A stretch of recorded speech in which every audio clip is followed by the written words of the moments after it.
Hey there, 90 Day Fiancé fans. It's me, Shaunee Flowers, reality TV editor for Monsters and Critics, and I am back with the top 5 tweets for this week's episode of 90 Day Fiancé the Other Way. It was episode 5. The title is Lies Have No Legs.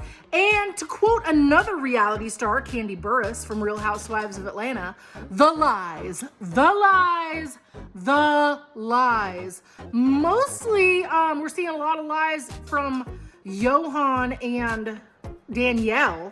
From Yohan, at least that's what Danielle says. She keeps screaming that he's a liar up one side and down the other, and told him that she was hoping that he'd be another person. Well, guess what? This is him, and you married him, so now you're stuck with him.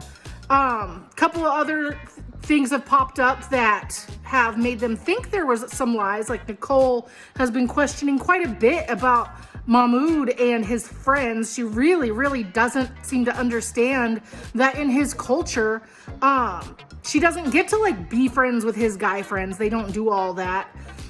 She also doesn't seem to think that he's telling her the truth in terms of where she can and can't go, what she can and can't do. And we learned in this episode that there are places in Egypt that she just can't go sit down and eat or drink. It's just not meant for that. So again, we're learning about the lies and the supposed lies and the suspected lies. It's just all about the lies this week. And well, let's just get into it. Tweet number 1. It's a picture of Danielle, and the tweet says, "I'm so tired of this tiny tyrant." And they've got 2 things right. She is both tiny and a tyrant, and at least next to Yohan, Danielle looks very small. But we all know that her control issues are very big.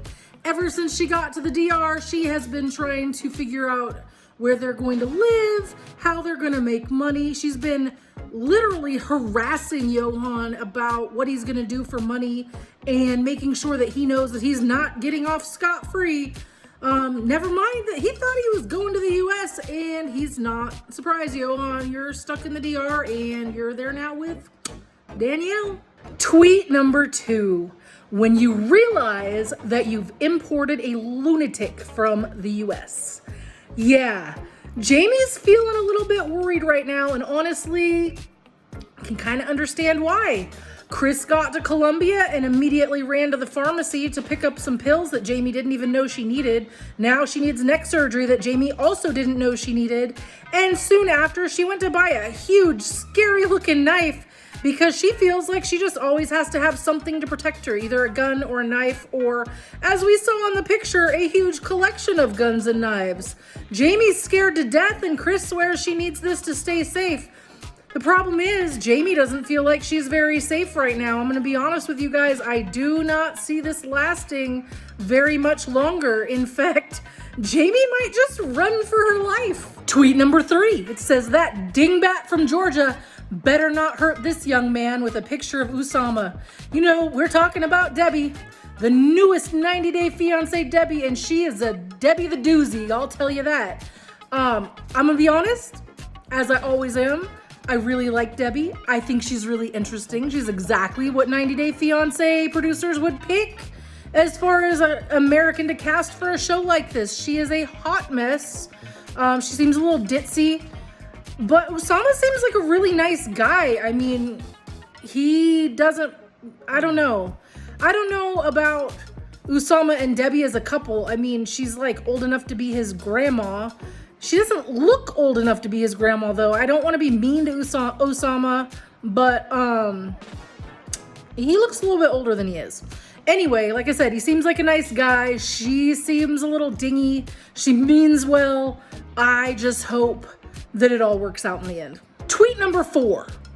It's a picture of Nicole, and it says, "The Nicole face," also known as the WTF did I get myself into face.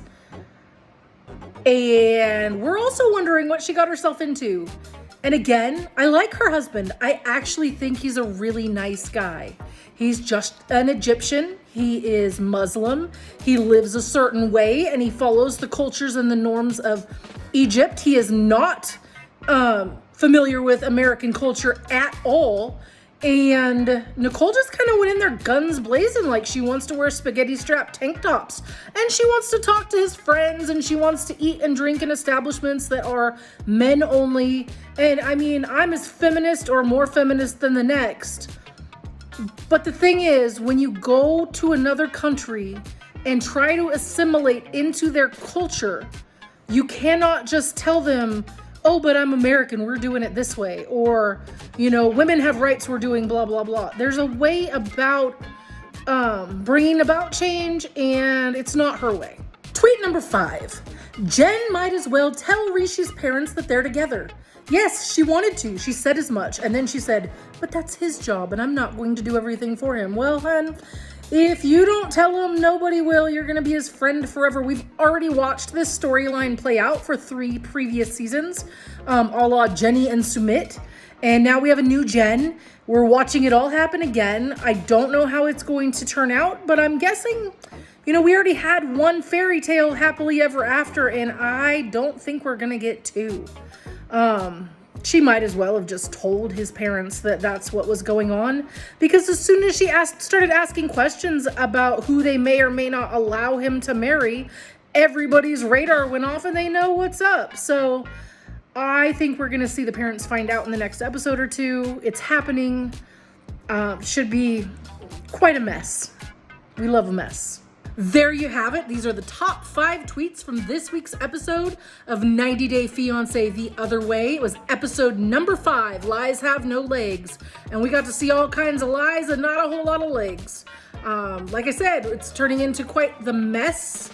If I was to make any predictions right now about which couples may actually remain together after this season of the show, I'm probably going to go with Gabe and Isabel, and that's about it. Gabe and Isabel, that is my guess. Anyway, until next time, again, my name is Shaunee Flowers. I'm the reality TV editor for Monsters and Critics. You can find me on Twitter at Shaunee Says.